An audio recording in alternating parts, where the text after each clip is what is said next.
जो હવે MCQ number 11 dx upon cos x minus sin x બરાબર ખાલી જગ્યા 2003 ની સાલમાં આ પૂછાઈ ગયેલો પ્રશ્ન છે AIEEE 2003 ચાર ઓપ્શન આપેલા છે ચાર ઓપ્શન આપણે લખતા નથી પણ સમજી લઈએ પહેલા શું કરીશું પ્રથમ તો જો પહેલા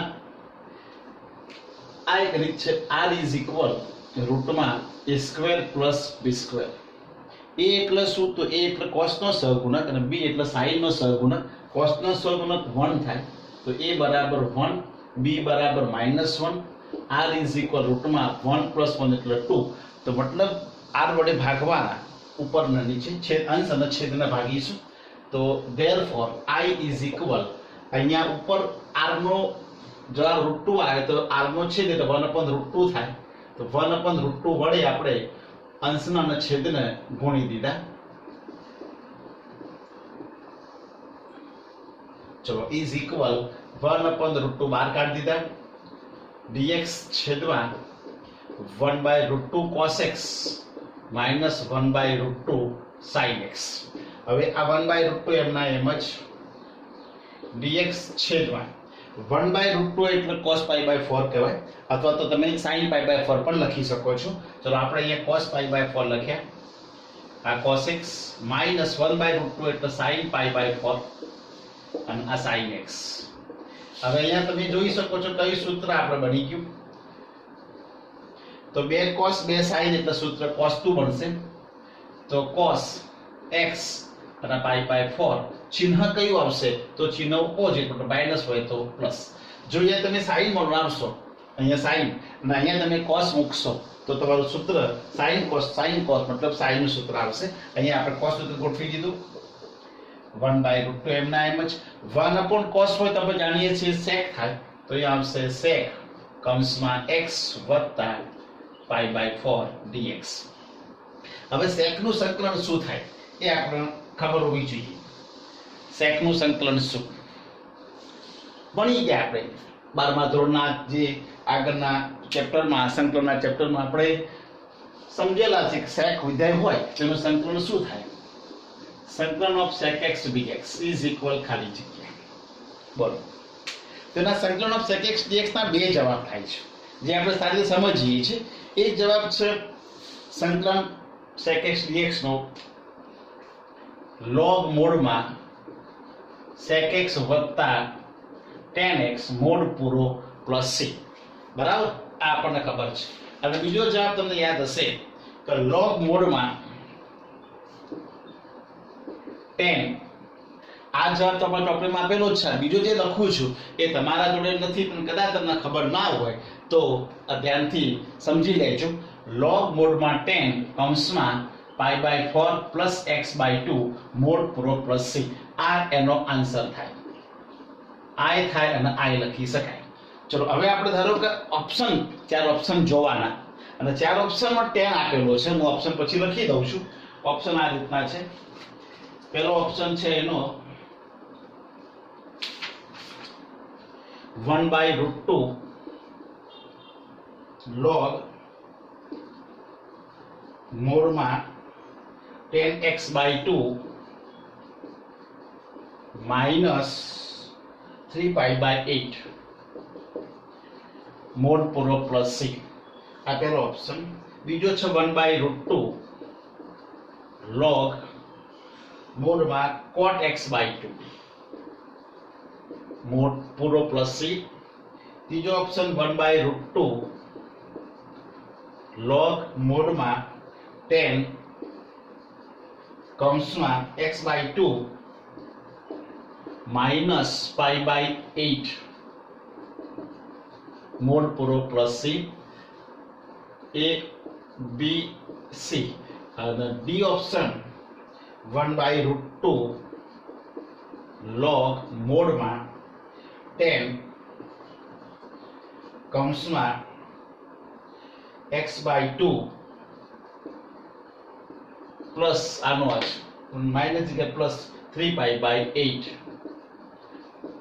પ્લસ c મોડ પૂરો પ્લસ c આ રીતના ચાર ઓપ્શન આપેલા છે હવે હાલ આપણે સમજ્યા કે tan સંકલન હતું sec તો sec નું સંકલન શું થતું? બે જવાબ થાય, log mod sec વત્તા tan અને બીજું log mod માં tan કૌંસમાં pi/4 plus x/2. હવે ચાર ઓપ્શન જોવાના. ચાર ઓપ્શન જોઈશું તો એ તમે જો log તો છે બંનેમાં, અહીંયા બી log નો છે, અહીંયા બી log છે, કારણ કે સંકલન sec ના બે સૂત્રો થાય જવાબ. એટલા માટે અહીંયા જો બધું tan માં આપેલું છે તો આપણે આ સૂત્રનો ઉપયોગ કરીએ. તો log mod માં tan કૌંસમાં pi/4 plus x/2. તો હવે આ જે છે તો અહીંયા 1/√2 એમના એમ જ sec નું સંકલન તો આ રીતે લખીશું, log mod માં tan કૌંસમાં pi/4 plus x/2.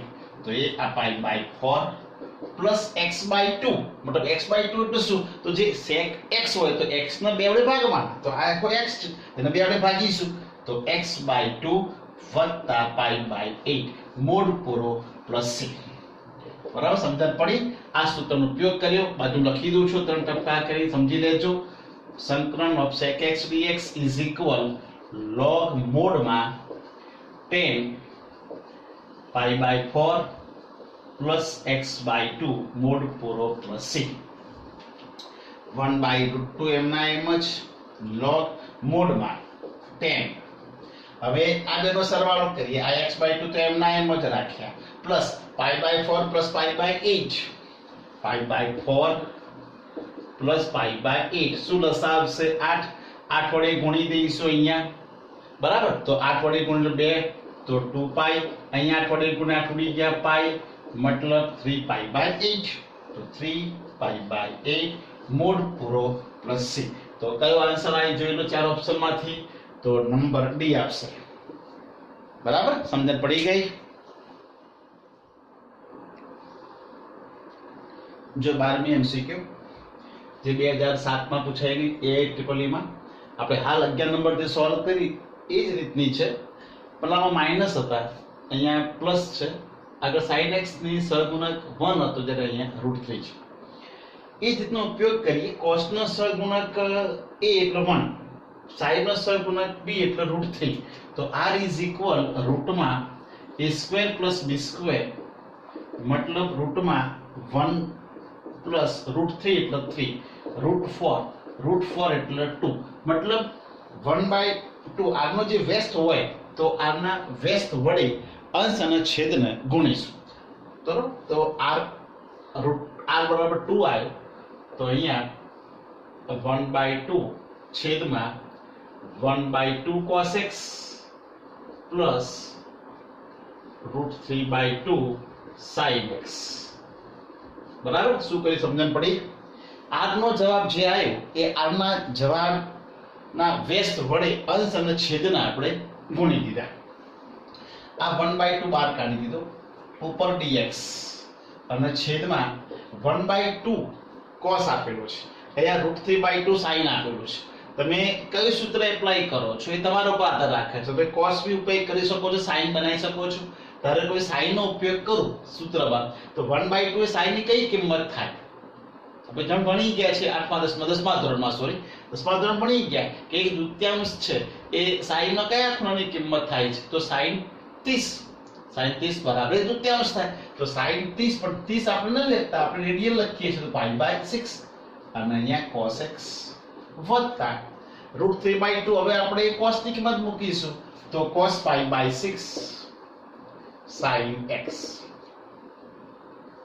ચલો ઇઝ ઇક્વલ 1/2 dx છેદમાં sin cos. તો કયું સૂત્ર બની ગયું? sin નું કૌંસમાં x ચિહ્ન એનું h pi/6 1/2 ના 1/2 1/sin હોય તો આપણે સમજીએ છીએ cos x થશે, તો cos x x વત્તા pi/6. હવે આપણે cos x નું સંકલન કરવાનું. આગળનો દાખલો જે કર્યો તો આપણે 11 નંબર એમાં sec નું સંકલન આવ્યું હતું, અહીંયા cos x નું. તો cos નું સંકલન શું થશે? ચલો sec નું શું થતું હતું? તો sec નું યાદ કરી દઈએ. તો sec નું થતું હતું log મોડમાં sec x વત્તા tan x. ત્યારે અહીંયા cos x નું શું થશે? તો સંકલન of cos x dx is equal log મોડમાં cos x minus cot x વત્તા c. આ એનો એક જવાબ થશે. અને બીજો કયો થશે તો પહેલા સમજી લો, પહેલા કયું તો log મોડમાં cos x minus cot x, cos x minus cot x. ત્યારે આપણે સેકનું જ્યારે કરાયું હતું, સેકનું અહીંયા સેક હોય તો કયું થતું હતું તો log મોડમાં sec વત્તા tan થતા હતા. જ્યારે અહીંયા કયું થયું તો log મોડમાં cos x minus cot x. બરાબર. હવે સેકનું જ્યારે બીજું સૂત્ર હતું એ કયું હતું તો sec x હોય તો સંકલન log મોડમાં sec કૌંસ log મોડમાં tan કૌંસમાં π/4 પ્લસ x/2 હતા. જ્યારે અહીંયા cos x નું log મોડમાં tan x/2 મોડ પૂરો પ્લસ c. આ બે સૂત્રો cos x ના છે. sec ના યાદ કરજો, આગળના MCQ માં આપણે sec નો વાત કરી હતી તો sec ના બે સૂત્રો હતા, તમને યાદ કરાયા હતા. ફરીથી બોલી દઉં, sec હોય તો log મોડમાં sec વત્તા tan અને બીજું log મોડમાં કૌંસમાં tan કૌંસમાં π/4 પ્લસ x/2. જ્યારે અહીંયા cos x ના બે સૂત્રો log મોડમાં cos x minus cot x અને બીજું સૂત્ર log મોડમાં tan x/2 પ્લસ c.